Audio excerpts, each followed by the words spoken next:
Skip ചെയ്യാൻ പറ്റട്ടെ. ചിലപ്പോൾ നിങ്ങൾക്ക് ഈ ഒരു വീഡിയോ ഉപകാരപ്പെടും. എന്താണെന്നല്ലേ, ഒത്തിരി ആൾക്കാർ ഒരുപാട് തവണ കമന്റ് വഴി ചോദിച്ചൊരു വിഷയമായിരുന്നു, കുവൈറ്റിൽ എത്ര ടൈപ്പ് വിസയുണ്ട്, എത്ര കാറ്റഗറി വിസയുണ്ട്, അതിനെക്കുറിച്ച് വിശദീകരിക്കുമോ എന്ന് ചോദിച്ചിരുന്നു. അപ്പോൾ ഇന്ന് നമ്മൾ നോക്കാൻ വേണ്ടി പോകുന്നത് അതിനെക്കുറിച്ചാണ്.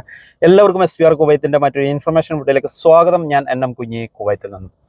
കുവൈത്തിലെ വിസ കാറ്റഗറി എന്ന് വെച്ചെങ്കിൽ സ്റ്റാർട്ട് ചെയ്യുന്നത് 14 നമ്പറാണ്. 14 നമ്പറിൽ വരുന്നുള്ളത് വിസിറ്റ് വിസയാണ്. Tourist visit visa, family visit visa, അങ്ങനെയുള്ള വിസിറ്റ് വിസകളൊക്കെ വരുന്ന ഒരു കാറ്റഗറി നമ്പർ 14 പിന്നെ വരുന്നുള്ളത് 17 ഇവിടുത്തെ ഗവൺമെൻറ്, അതായത് മിനിസ്ട്രി വിസ, അതാണ് 17 നമ്പർ വിസ വരുന്നുള്ളത്. പിന്നെ വരുന്നുള്ളത് വർക്ക് വിസ 18 നമ്പർ, സൂൺ, അഹലി, അതൊക്കെ വരുന്നുള്ളത് 18 നമ്പറിലാണ്. ഈ 18 നമ്പറിൽ ഒരുപാട് ടൈപ്പ് വിസയുണ്ട്. അതായത് 1 വർഷം കഴിയുമ്പോൾ മാറ്റാൻ പറ്റുന്ന വിസയുണ്ട്, 3 വർഷം കഴിയുമ്പോൾ മാറ്റാൻ വേണ്ടി പറ്റുന്ന വിസയുണ്ട്, തീരെ മാറ്റാൻ പറ്റാത്ത വിസകൾ. മാറ്റാൻ പറ്റാതെ എന്ന് വെച്ച് കഴിഞ്ഞാൽ ആ ഒരു വിസയിൽ വന്നെങ്കിൽ അതിൽ തന്നെ ജോലി ചെയ്യണം. അങ്ങനെയുള്ള ഒത്തിരി വിസകളുണ്ട്. അതിൽ തന്നെ ഈ മുബാറക് കബീർ, അതുപോലെ തന്നെ മസ്ര വിസ, മസ്ര എന്ന് വെച്ചെങ്കിൽ ഫാം വിസ, അതുപോലെ തന്നെ പ്രൊജക്റ്റ് വിസ, അതുപോലെ തന്നെ ഫാക്ടറി വിസ, അതുപോലെ തന്നെ ഗോൾഡൻ വിസ, ഇങ്ങനെയൊക്കെയുള്ള ഒരുപാട് കാറ്റഗറി വിസകൾ 18 നമ്പറിൽ വരുന്നുണ്ട്. പിന്നെ ഇപ്പോൾ അടുത്ത് വന്നൊരു കാറ്റഗറി നമ്പറാണ് 19 എന്ന് വെച്ചെങ്കിൽ കമ്പനി ഷെയർ എടുക്കുന്ന ആൾക്കാർ, മാനേജർമാർക്ക്, അങ്ങനെയുള്ള ആൾക്കാർക്ക്, ബിസിനസ്സുകാർക്കുള്ള ഒരു നമ്പറാണ് 19 നമ്പർ വിസ. അതിപ്പോൾ അടുത്ത് വന്നൊരു കാറ്റഗറി നമ്പറാണ്. പിന്നെ വരുന്നുള്ളത് 20 നമ്പർ വിസ എന്ന് വെച്ചെങ്കിൽ കുവൈറ്റിൽ ഗവൺമെൻറ് ഇവിടുത്തെ സ്വദേശികൾക്ക് അവരുടെ വീട്ടിൽ ജോലിക്കാർക്കായിട്ട് കൊടുക്കുന്ന ആ ഒരു വിസയാണ് 20 നമ്പർ ഖാദിം വിസ എന്ന് പറയുന്നുള്ളത്. അപ്പോൾ ഒരു കാര്യം ശ്രദ്ധിക്കേണ്ടതെന്ന് വെച്ചെങ്കിൽ ഇപ്പോൾ ഒരുപാട് ആൾക്കാർ ആ ഒരു വിസയിൽ നാട്ടിൽ നിന്നൊക്കെ നേഴ്സുമാരും ഹോം നേഴ്സുമാരൊക്കെ അതിൽ കയറി വരുന്നുണ്ട്. അപ്പോൾ ആ ഒരു വിസയിൽ വന്നു കഴിഞ്ഞെങ്കിൽ ആ ഒരു വിസയിൽ മാത്രമേ ജോലി ചെയ്യാൻ വേണ്ടി പറ്റത്തുള്ളൂ. പിന്നീട് നിങ്ങൾക്ക് ഏതെങ്കിലും ഹോസ്പിറ്റലോ അല്ലെങ്കിൽ മറ്റുള്ള എവിടെയെങ്കിലും ജോലി കിട്ടിയെങ്കിൽ അങ്ങോട്ട് മാറാൻ വേണ്ടിയിട്ട് പറ്റത്തില്ല.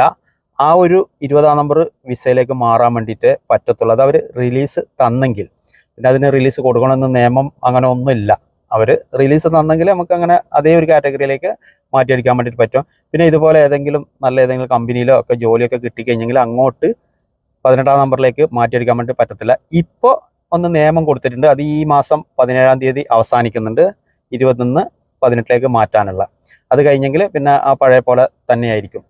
പിന്നെ വിസ കാറ്റഗറി വരുന്നുള്ളത് 22 എന്ന് വെച്ചെങ്കിൽ ഫാമിലി വിസ. ഫാമിലി വിസയിൽ മുമ്പൊക്കെ എങ്ങനെയാണെന്ന് വെച്ചെങ്കിൽ ഫാമിലി വിസയിൽ ഒരാളിവിടെ ഇപ്പോൾ അവർക്ക് ഭാര്യമാരൊക്കെ കൊണ്ടുവന്നു കഴിഞ്ഞെങ്കിൽ എവിടെയെങ്കിൽ ജോബൊക്കെ കിട്ടി കഴിഞ്ഞെങ്കിൽ അങ്ങോട്ട് മാറാൻ വേണ്ടിയിട്ട് പറ്റുന്നതായിരുന്നു. പക്ഷേ ഇപ്പോൾ ആ ഒരു നിയമം ഇല്ല. ഫാമിലി വിസയിൽ വന്നു കഴിഞ്ഞെങ്കിൽ ജോബ് വിസയിലേക്ക് മാറാൻ വേണ്ടിയിട്ട് പറ്റത്തില്ല.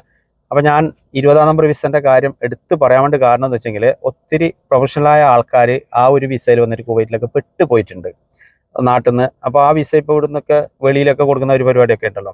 അപ്പോൾ അങ്ങനെയൊക്കെ വന്നിട്ട് അവരിവിടുന്ന് ജോലിയൊക്കെ അന്വേഷിച്ച് നല്ല ജോലിയൊക്കെ കിട്ടി നോക്കുമ്പോൾ നമ്മൾ എവിടെ ബയോഡേറ്റ കൊടുത്തു കഴിഞ്ഞെങ്കിലും അതിൻ്റെ മുകളിൽ വിസ കാറ്റഗറി 20 എന്ന് കണ്ടു കഴിഞ്ഞെങ്കിൽ അവരെടുക്കത്തില്ല, അങ്ങോട്ട് അടിക്കാൻ വേണ്ടിയിട്ട് പറ്റത്തില്ല.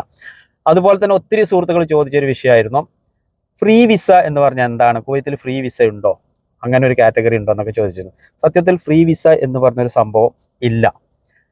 അപ്പോൾ ഇതെങ്ങനെ വെച്ചെങ്കിൽ ഈ ഫ്രീ വിസ എന്ന് പറയുന്നത് ഇപ്പോൾ ചില കമ്പനികളും അല്ലെങ്കിൽ ചില വ്യക്തികളും കുവൈത്തുകളൊക്കെ കാശ് വാങ്ങിച്ചിട്ട് വെളിയിലോട്ട് വിസ കൊടുക്കുന്നതാണ് ഫ്രീ വിസ എന്ന്. അതൊരു ചെല്ല പേര് മാത്രമാണ്.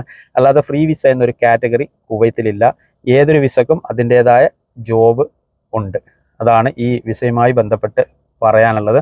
അപ്പോൾ സുഹൃത്തുക്കൾ, ഈ ഒരു വീഡിയോ നിങ്ങൾ മാക്സിമം നാട്ടിലേക്ക് ഷെയർ ചെയ്ത് എത്തിച്ചു കൊടുക്കണം. കാരണം പുതുതായി കുവൈറ്റിലേക്ക് വരുന്ന ആൾക്കാർ, അതുപോലെ തന്നെ ഇവിടെ വിസ എടുക്കാൻ വേണ്ടി നോക്കുന്ന ആൾക്കാർക്കൊക്കെ ഈ ഒരു വീഡിയോ ഉപകാരപ്പെടും. കാരണം ഒത്തിരി ആൾക്കാർ ഇവിടെ വന്ന് പെട്ടുപോകുന്നുണ്ട്. പെട്ടുപോകുന്ന ഒന്നാമത് ഈ 20 നമ്പർ വിസയിൽ വന്നിട്ടും, അതുപോലെ തന്നെ 18 നമ്പർ മുബാറക് കബീർ മാറ്റാൻ പറ്റാത്ത വിസ. മുബാറക് കബീർ മാറ്റാൻ പറ്റുമോ എന്ന് ചോദിച്ചു കഴിഞ്ഞെങ്കിൽ 3 വർഷമൊക്കെ കഴിയുമ്പോൾ ആ കമ്പനിയുടെ ഫയലും കാര്യങ്ങളൊന്നും ബ്ലോക്ക് ആയിട്ടില്ലെങ്കിൽ ആ ഒരു കാറ്റഗറിയിലേക്ക് മാറ്റാൻ വേണ്ടിയിട്ട് പറ്റും. അല്ലാതെ അഹലി വിസയിലോട്ട് അത് മാറ്റാൻ വേണ്ടിയിട്ട് പറ്റത്തില്ല. സുഹൃത്തുക്കൾ, ഈ ഒരു ഇൻഫർമേഷൻ നിങ്ങൾക്ക് ഇഷ്ടപ്പെട്ടെങ്കിൽ മറ്റുള്ള സുഹൃത്തുക്കളിലേക്ക് ഷെയർ ചെയ്ത് എത്തിച്ചു കൊടുക്കുക. ഇനി നമുക്ക് നല്ലൊരു വീഡിയോ ആയിരുന്നവരെല്ലാം എൻ്റെ പ്രിയപ്പെട്ട സുഹൃത്തുക്കൾക്കും നന്ദി, നമസ്കാരം.